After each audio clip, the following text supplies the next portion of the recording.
Welcome, my daughter. You must be very tired. Yes, Mama, I am really tired. Drink this first. It will calm you down. Thank you, Mama.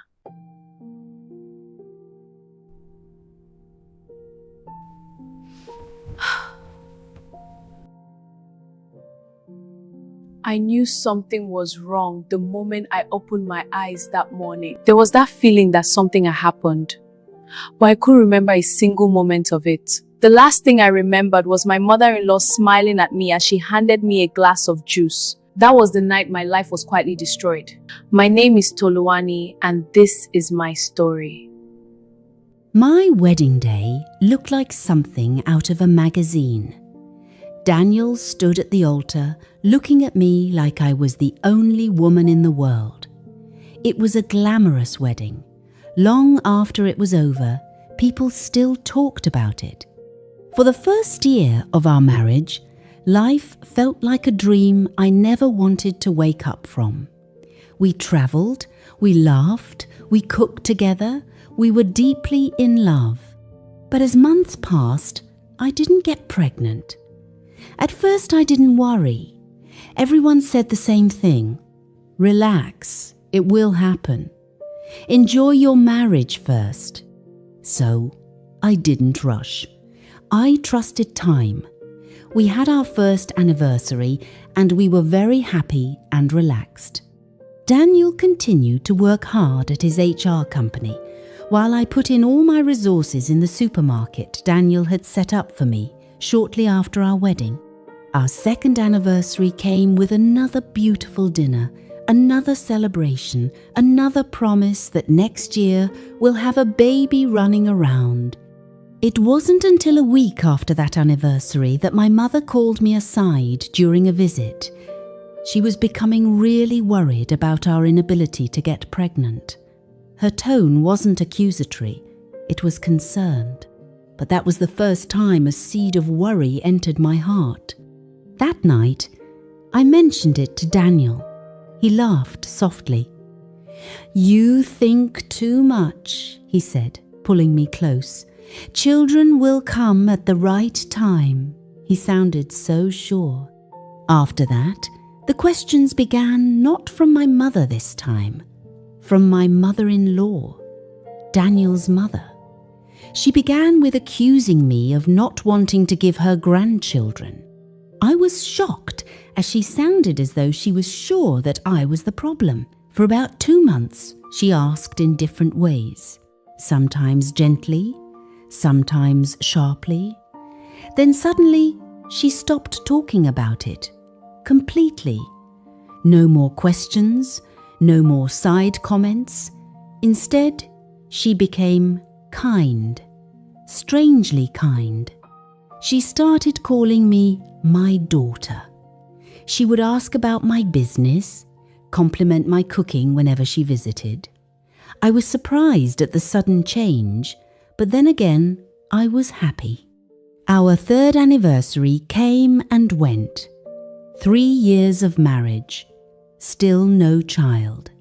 This time, I didn't wait for anyone to say anything. I booked a hospital appointment myself.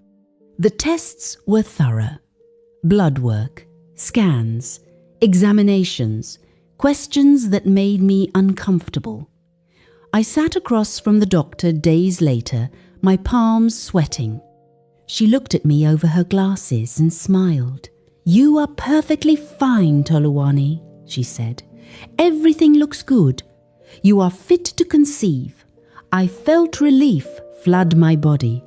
"But," she continued gently, "it would be important for your husband to come in for evaluation as well." I nodded slowly, in agreement. That evening, I told Daniel everything. He didn't look offended, he just nodded. "I'll find time," he said simply. I didn't press further. Barely 2 weeks after that conversation, my mother-in-law called. "I'm in Lagos," she announced casually. I decided to stop by.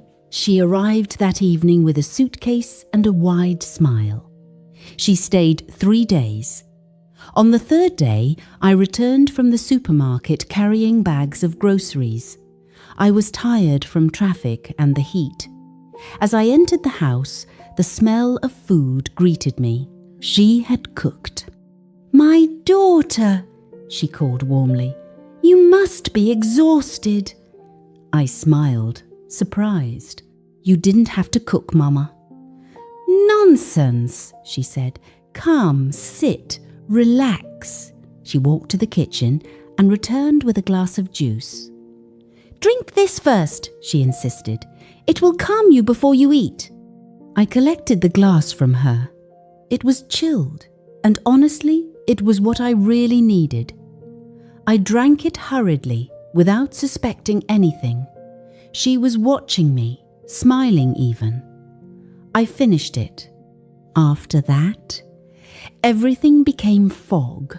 My vision blurred. I began to feel sleepy immediately, and then darkness. When I opened my eyes again, I was lying in bed and it was morning. My husband was lying beside me, staring at the ceiling like nothing had happened. But I couldn't remember going to bed. I looked down at myself. Something wasn't right. There was a feeling that told me something had happened, but I couldn't remember a single moment of it. My husband greeted me warmly before heading for the bathroom. Moments later, I stepped out of the bedroom slowly, and everything looked normal. My mother-in-law was seated at the dining table, already dressed, her suitcase standing upright beside her chair. She looked refreshed, almost glowing. The moment she saw me, she laughed lightly. "My daughter," she said warmly, "you finally woke up." I forced a smile and greeted her. "You slept like someone who hadn't rested in months," she continued. "You dozed off on the couch last night. I told Daniel you must have been exhausted. You didn't even eat your food. Daniel had to carry you to bed." "Oh," I said quietly. "I must have been very tired." I replied, though I wasn't sure. She nodded, smiling in that calm, satisfied way that I couldn't quite understand. "Yes, you young women push yourselves too much."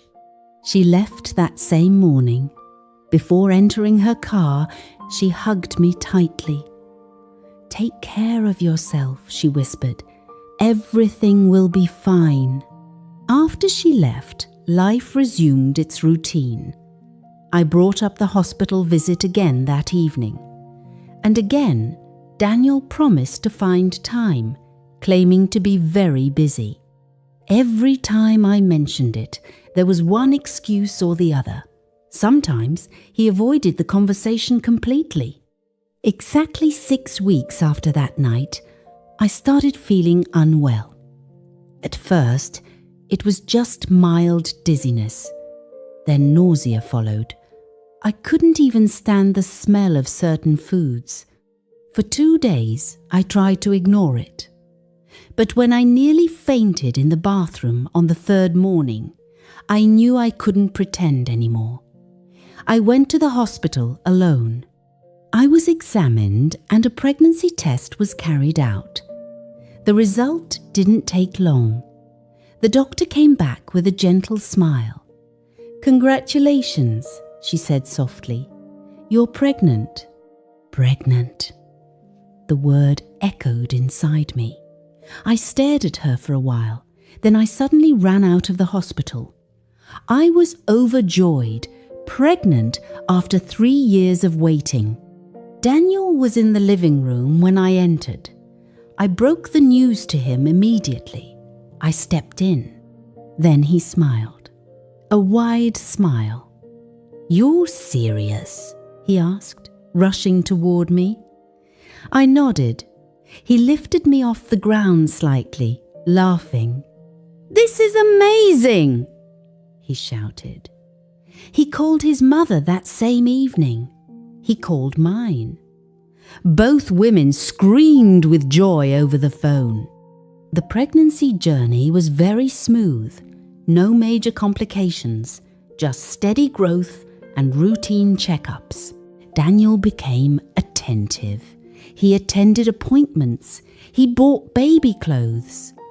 At exactly 39 weeks gestation, I gave birth to a baby girl. I cried the moment I saw her. She was beautiful. She had my nose.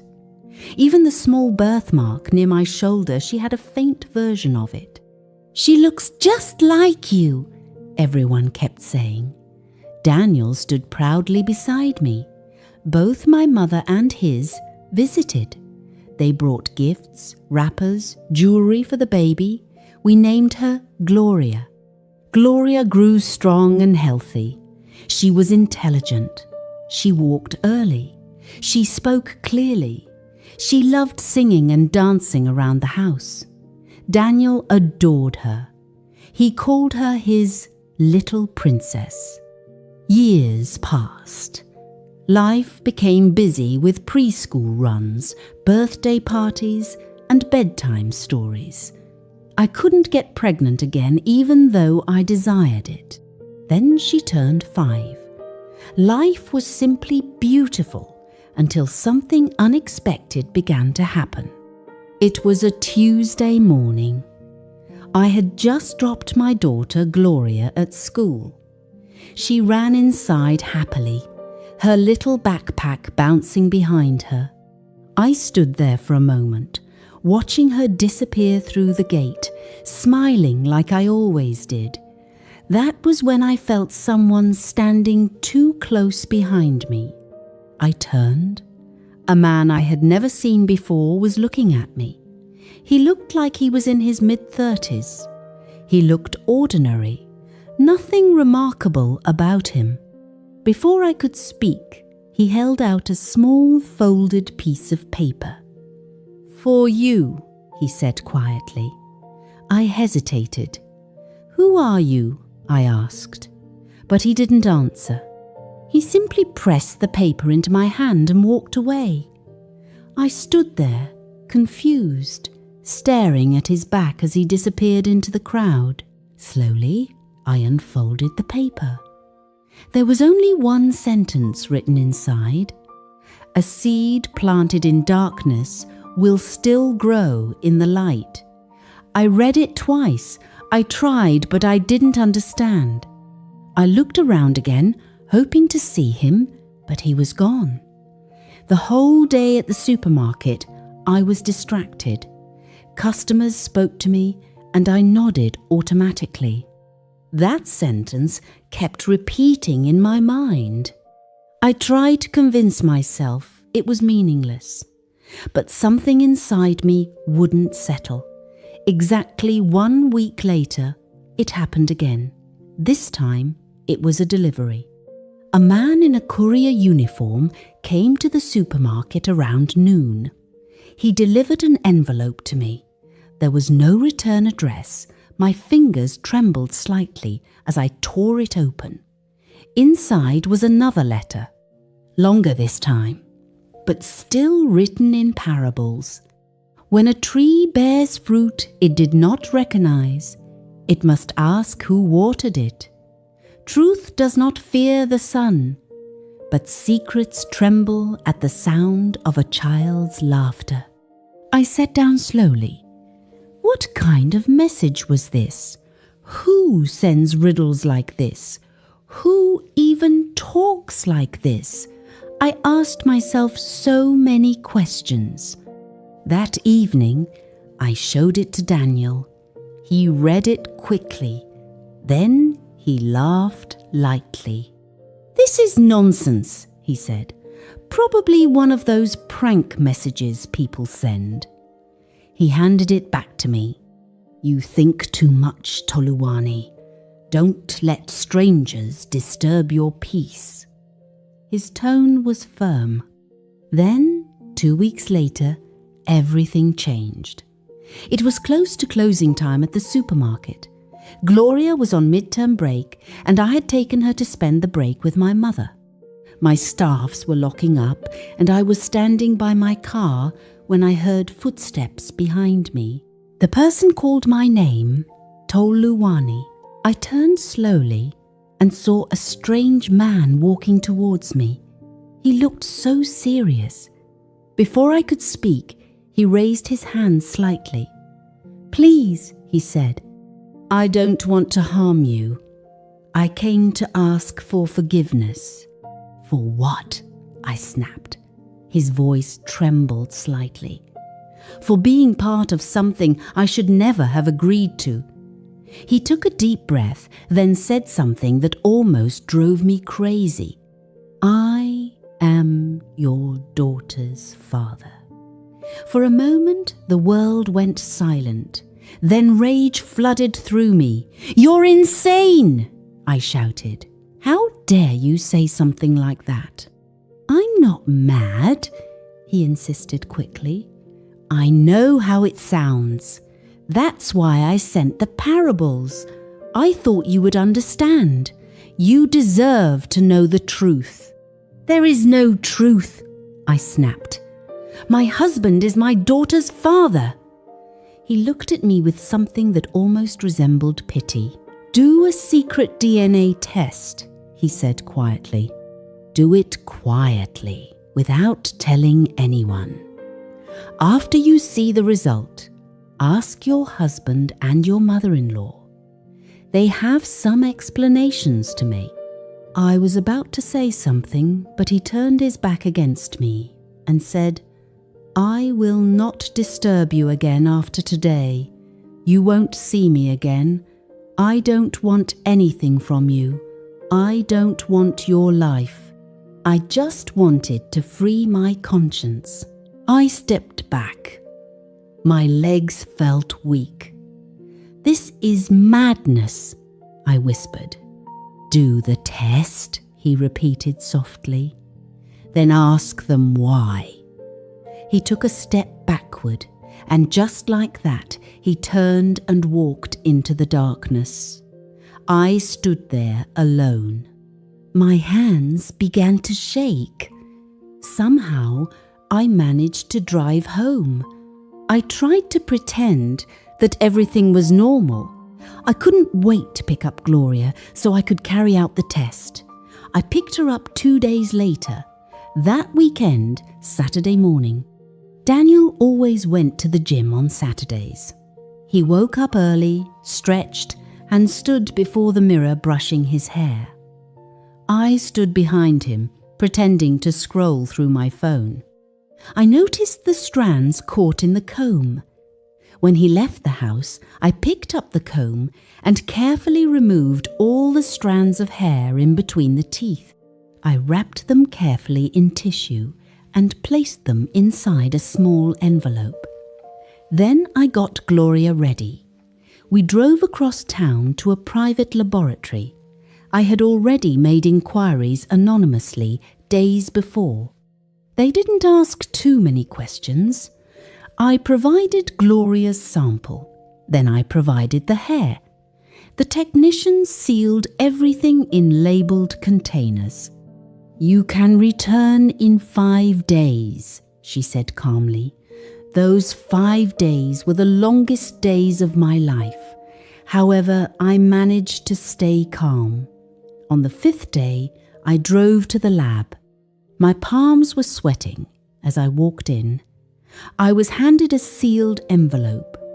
I sat in my car and stared at it for a long time. Then I slowly opened it. My eyes scanned the page again and again. Probability of paternity, 0%. My chest felt hollow. I pressed my back against the seat and closed my eyes. 5 years.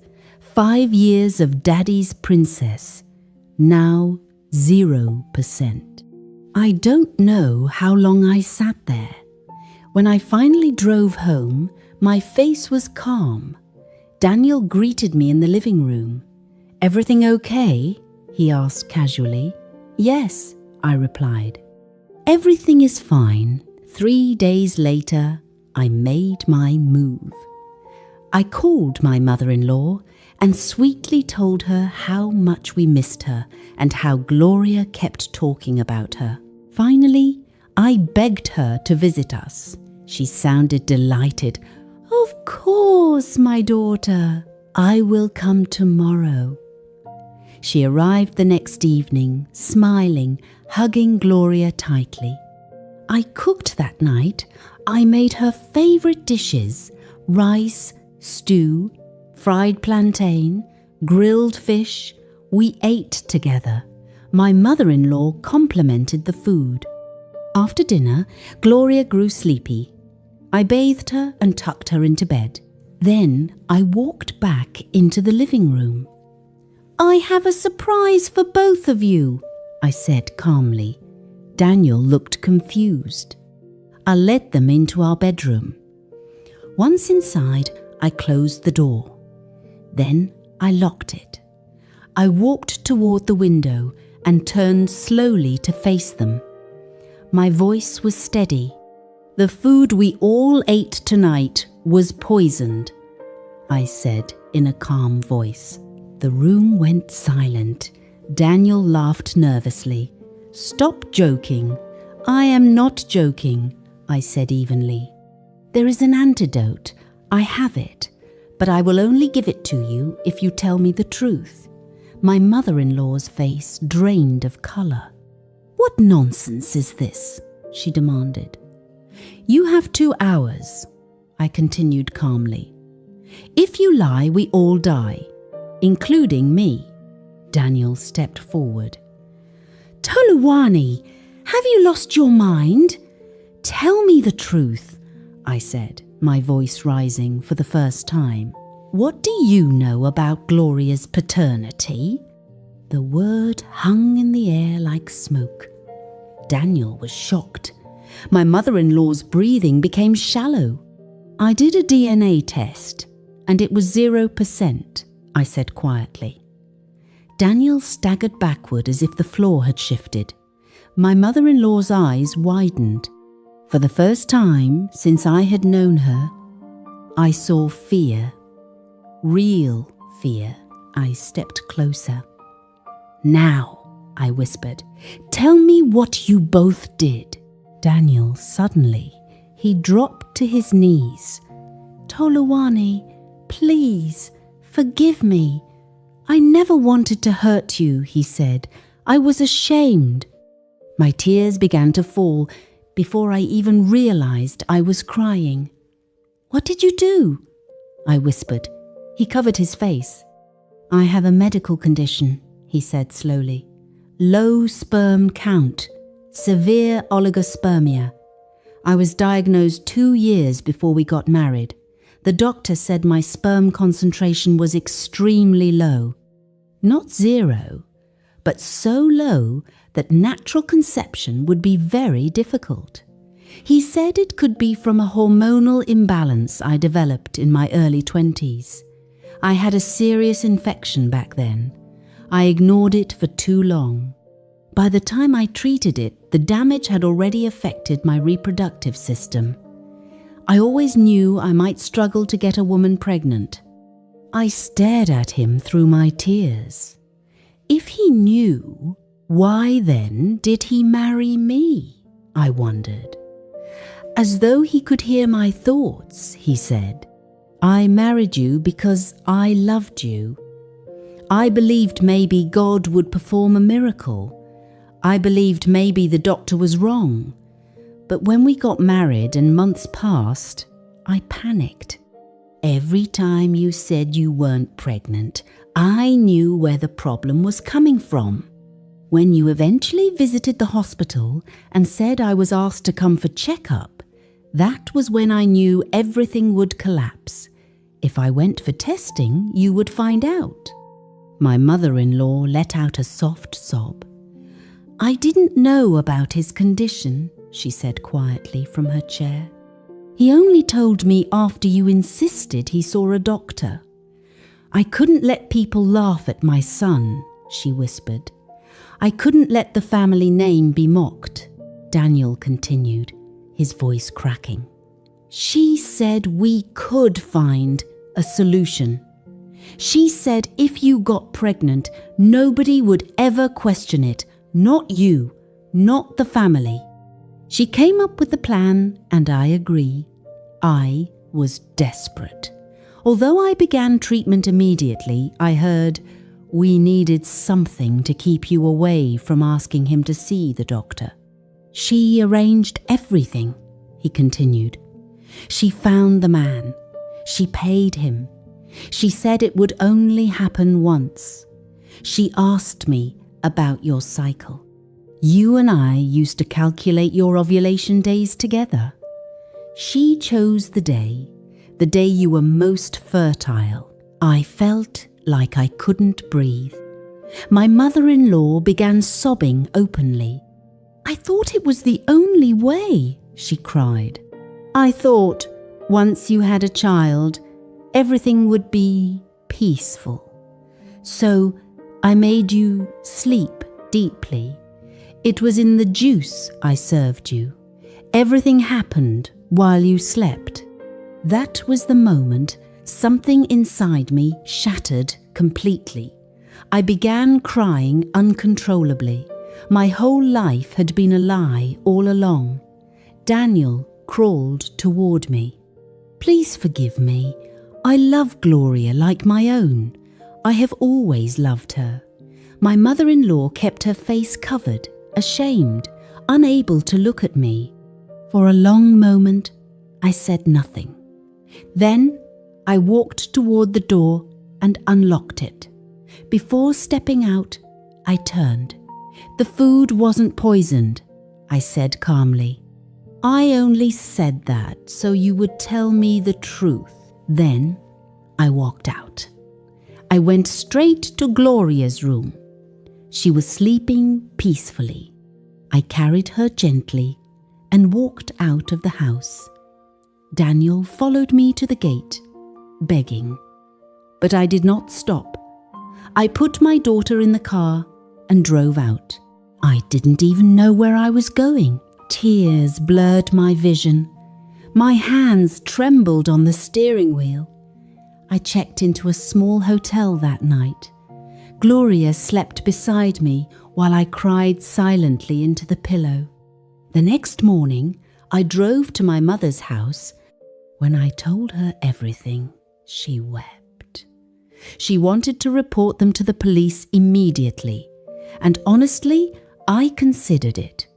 What they did was criminal, cruel, unforgivable. But after hours of thinking, I made a decision. I will handle this my own way, I told her firmly. 1 week later, I returned to the house when Daniel was out. I packed my belongings. I left nothing behind. For my supermarket, I put my trusted manager in charge. Do not restock anything that finishes, I instructed her. Just keep selling what is available and transfer the proceeds to my account. Daniel called constantly, crying and begging me for forgiveness. I did not answer. I relocated to Abuja, changed my number, started quietly rebuilding. But God was not done with me. A friend in Canada invited Gloria and me for a visit. It was a 6-month visa. We went, and while there, I applied to study. Months later, I received admission into a PhD program. And that was how I began a new life, away from the noise, away from Daniel. Gloria asked about her father a couple of times, but soon forgot about him. The moral lesson I learnt from my story is that the most dangerous betrayal is not from strangers. I learned that love without truth is not love, it is deception wrapped in comfort. If you were in my position, would you have stayed? Would you have forgiven? Or would you have walked away like I did? Let me know in the comments. And if this story moved you, don't forget to like and subscribe for more powerful stories that remind us who we are and what we deserve.